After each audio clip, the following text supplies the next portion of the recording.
Well, hello again. It's bright and early in the morning. What is it? 8:44. It's not even that bright and that early. If you listen to some of these videos, I'm getting up at 5 and 5:30 to get to work before I have to go to work. But not today.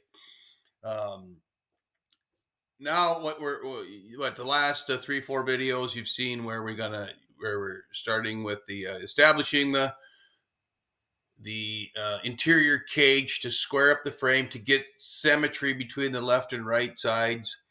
Make every part twice. One is a mirror image of the other. Make every part twice, and then we progressed into how are we gonna now we got to get this metal move because of the condition of the rear of the body, that kind of stuff, and move the metal and get things twisted and pushed and pulled back into shape. Now we're into welding the body. Now we're not addressing the rim, the bottom, where the body is disconnected from the floor, roughly 70% of the perimeter of the body. But we're going in and we're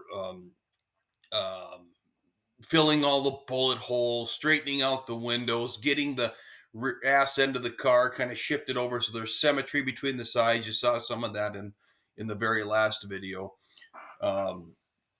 So here we're kind of getting everything except for the floor kind of dialed in. And I know in some cases for some people this might be a little bit boring, maybe not, I don't know, but the fact of the matter is that these are the steps that I'm taking to kind of get the body progressively and systematically into a position where you can establish a shape and symmetry and draw a line down the middle on this side, looks like a mirror image of that side. And I'm constantly walking around the car, constantly looking to see is the windshield and the rear window, are they parallel, and those kinds of things. And then as we move forward here, then we'll start to see where the apron, the rust along the bottom of the body to the floor gets addressed, and that's coming up soon.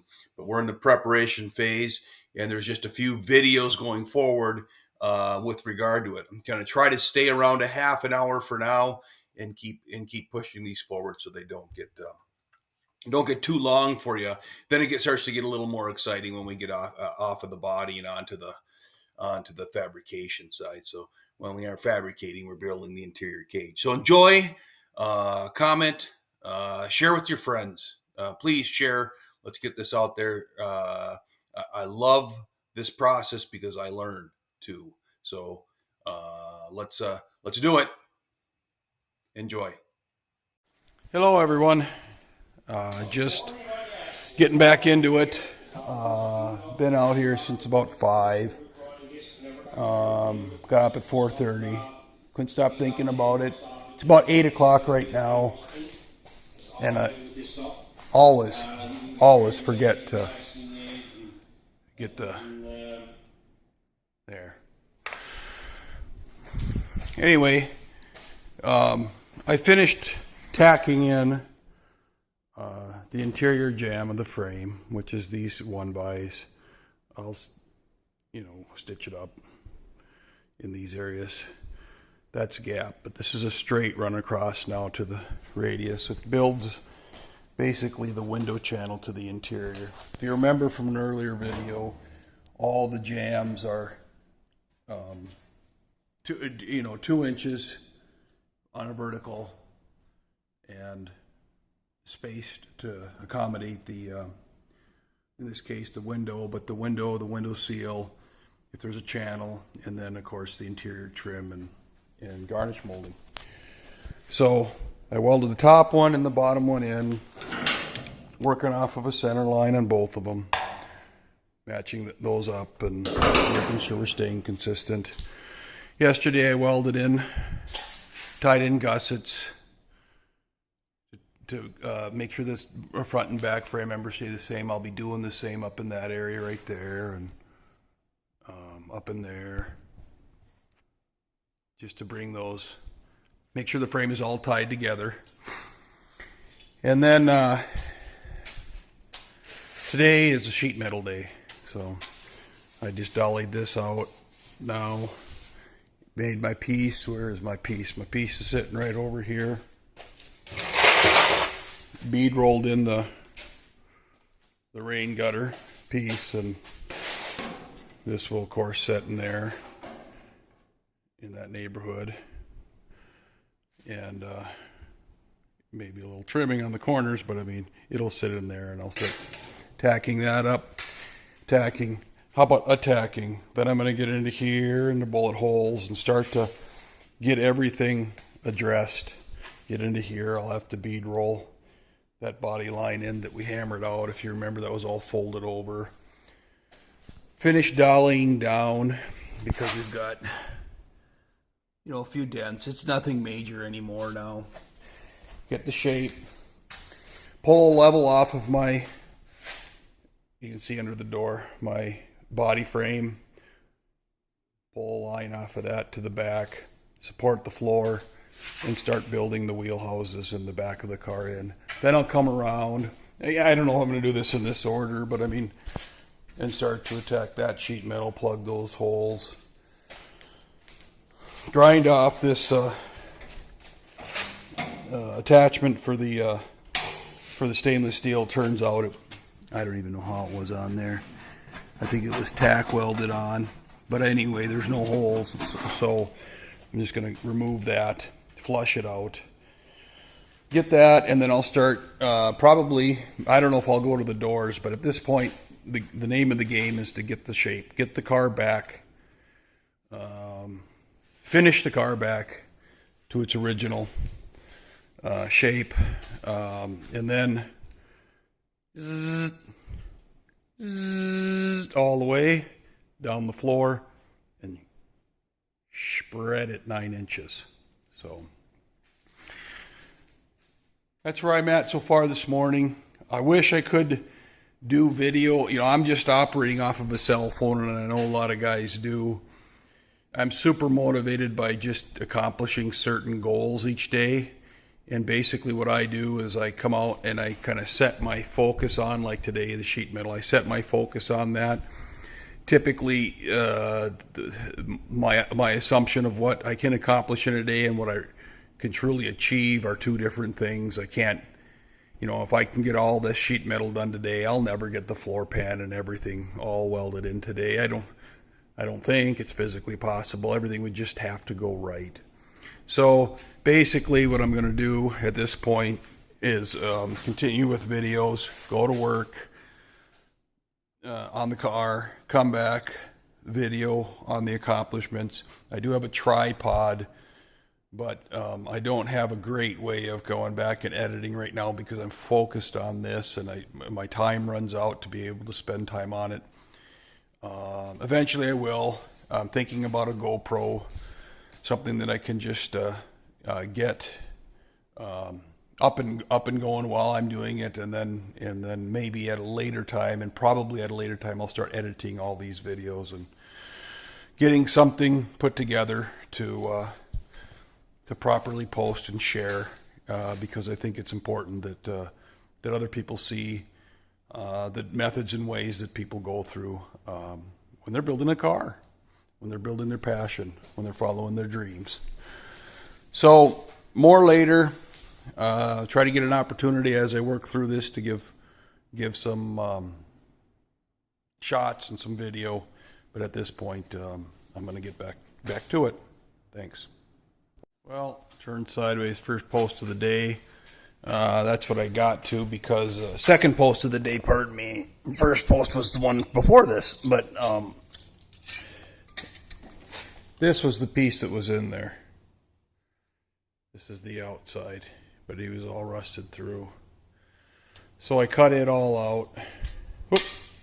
Cut it all out and rolled, cut out a piece, made a pattern, cut out a piece, rolled it to form with the roof. Try to get into the flattest area. You know, I didn't want to get all this compound stuff going on.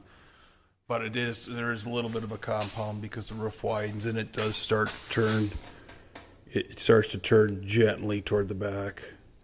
But it was easy to do that. So just took a piece, and then I rolled a bead along this edge, and then of course stopped early because I'm in a bead roller, And then I just took a chisel and a punch on the top of a piece of steel that was cut 90 so I could hammer that all out. I left it long because of this bead here. So what I did was then I tucked it behind it, tore this down just a little bit, and then welded along here, and so that I could just and then grind it all out. So, I missed a spot. I have a hole. I'll get that. But anyway, it turned out really, really good, though. It turned out really good. It will definitely require minimal, probably surfacer is about it. So, anyway, that's how she looks. And still got the corner, the bullet holes, and the other corner, along with that bead roll, and then to the floor, to the bottom. So, more later. At it again today. Rolled. That was the finish yesterday. That went very, very, very well. No issues. No issues at all. This, I did fall in just a little bit. She pulled back. Now I can hammer and dolly that. The reality is, it doesn't hurt it. There's going to be filler in this car. And that is just, oh, so close. Then it just drifts out and comes back to normal. I mean, seeing a weld line, seeing a little bit of a weld line, or that was a dent that was pounded out, and that kind of stuff, I'm not worried about that. She trimmed out across the bottom. This side, of course, you keep the bead integrity of the bead is good, and then everything else seems to flush out pretty good. This is all hammered and dollied. You can see the hammer marks. So there will be fill back here. She's flat, but you can feel the hammer marks, but the shape is there. It's going to be a small amount of fill. Going to attack this guy next. That'll be a quick and dirty. And then this side, which, if you recall, this was folded over itself and everything else, and I work in the rear window to get it parallel but straight with the front window. Once I get these panels on, start to hammer and dolly out the bottom, and then that great big floor pan project. But it's coming really well. Of course, I have a few bullet holes on this side, but a lot of that, maybe I can grab that in this panel, like I grabbed everything on the other side. I grabbed a bullet hole on that as well. So it's coming along really well. The bottom's going to include wheel houses. The floor is in good shape, but I'll have to do, and actually the rim is in good shape, so I'll have to unfold the sheet metal, the body sheet metal from the rim, and the inner wheelhouse sheet metal from the rim. It's just folded over underneath. Carefully pull those out, but of course now with the frame structure in, with the entire frame structure in, the body is self-supported on the two rails that run across the floor, and it's all tied.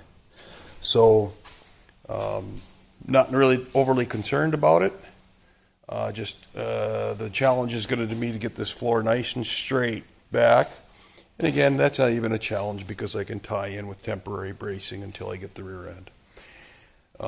Rear differential to understand what's going to come up and operate back here. So anyway, making some good progress. All right, we're into the afternoon now, 2 o'clock-ish, something like that. I did get that bullet hole filled. All this turned out really good. Really good. I continued to work this. I got kind of a high spot here, but I don't know if it's high because it seems to follow, this corner kicks back, but I might need to work that out. I can't tell this because this is so molested. So regardless, I guess the two sides need to be identical.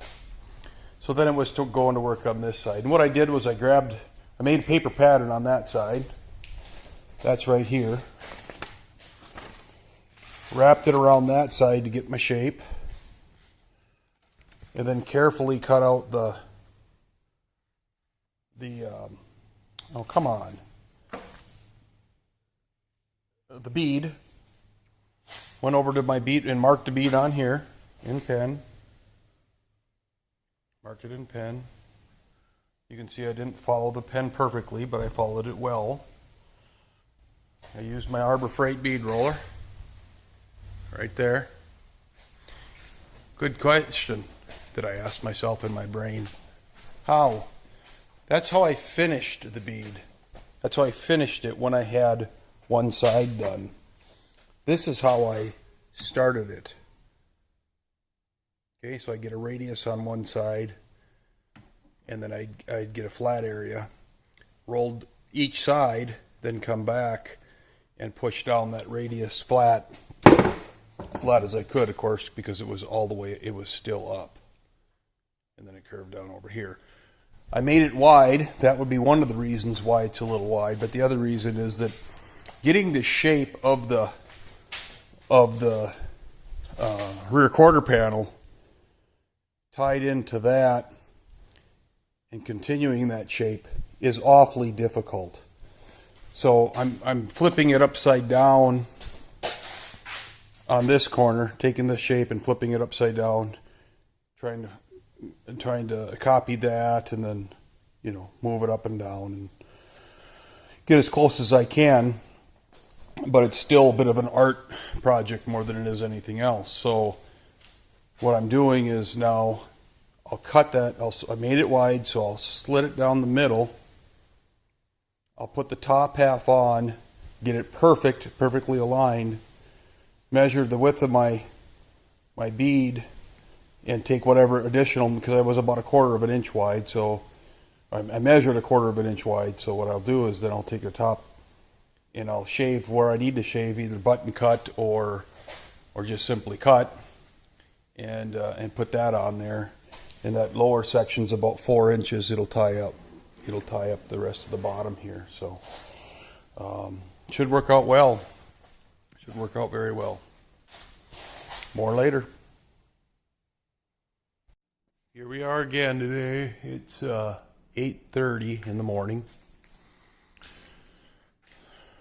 I got that, again, split it down here and then seam welded this. It dropped just a little in here, so I don't like to take the weld down if I get gride marks on both sides, because that's additional material. But it turned out really good, really good. Grind marks always, you know, give you a kind of a illusion that there's a bunch of damage, but no, it cuts back, it comes down, and then it cuts a little bit straight, goes to the bead, and he cuts straight down. There isn't going to be much for fill in there. Now this whole side, if you recall, there's been hammer and dolly everywhere. You know, virtually this whole panel, all the way down. There's still a few, you know, I'll cut some of that, but hammer and dolly, hammer and dolly. Then I finished, there was a bullet hole here, a little bit of sink in on the weld, but I beefed that up and welded the inside also, just to make sure the corner was strong. Hey. Oh, I lost it. Anyway, welded that one in, and that one in, and that one in, and that one in. Now there's still, like, there's a low spot right there. And for the most part, it's out. But guy could spend a year on this thing. That worked out really good. So, turned out good. I'm proud of it.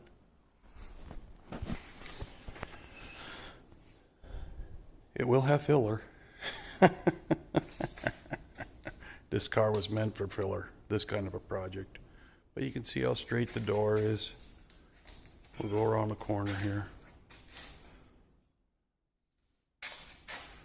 Get the illusion out of it there then, huh? And right there, looks like a little bit of work. But not much. Well, it's 3 o'clock. 3 o'clock sharp in the afternoon right now. So, I don't know what my last post was, but got all the bullet holes done. Decided to get to the bottom. That was the plan.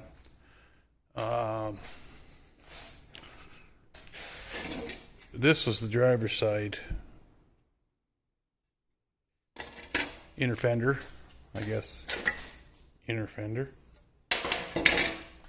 And this is the passenger side. So, material got in behind between there and the inner support and took her out. So that across the bottom there, this piece is folded under and then it holds the floor up. So it's pretty critical that I maintain decent dimensions. So I'm holding the floor on this side. This side will be the reference dimensions for the other side. And I made two identical pieces, cutting again, doing everything in pairs. I have some polyurethane box coating right there. Durabac. It's really good stuff. Put it on my Dodge, sitting behind that sheet. And so I wanted to get in behind there. Yeah, I'm gonna get this all cleaned up, and it's plug welded across here, believe it or not. Didn't know they did that back then. Then it's folded up under the floor, and I'll have to get in there and brush all this out and clean it all up. But that's good on both sides, the inner structure. This side, again, I'll have to use the other side as a gauge. But that's why I'm making two pieces. Line those. That's the inside side of the wheelhouse down there. And yeah, when I weld it on, it'll burn the box liner a little bit and all that kind of stuff. But the reality is I'd rather have a nice rust-resistant interior surface that I can't get to with paint down the road. So that'll be done. It'll help probably with sound deadening and stuff like that. There's plenty of benefits to having box liner on. It goes on as a heavy texture. I just use a stipple brush and brushed it on. That's all. And now sitting in a xylene environment, so I don't really want to weld it up. I did take a lighter and lit the brush just to see if it was flammable, and it is. It kind of burns like diesel fuel more than anything else, but it'll start on fire, and I don't want to burn that out of there. So measuring and planning is all I can do at this point.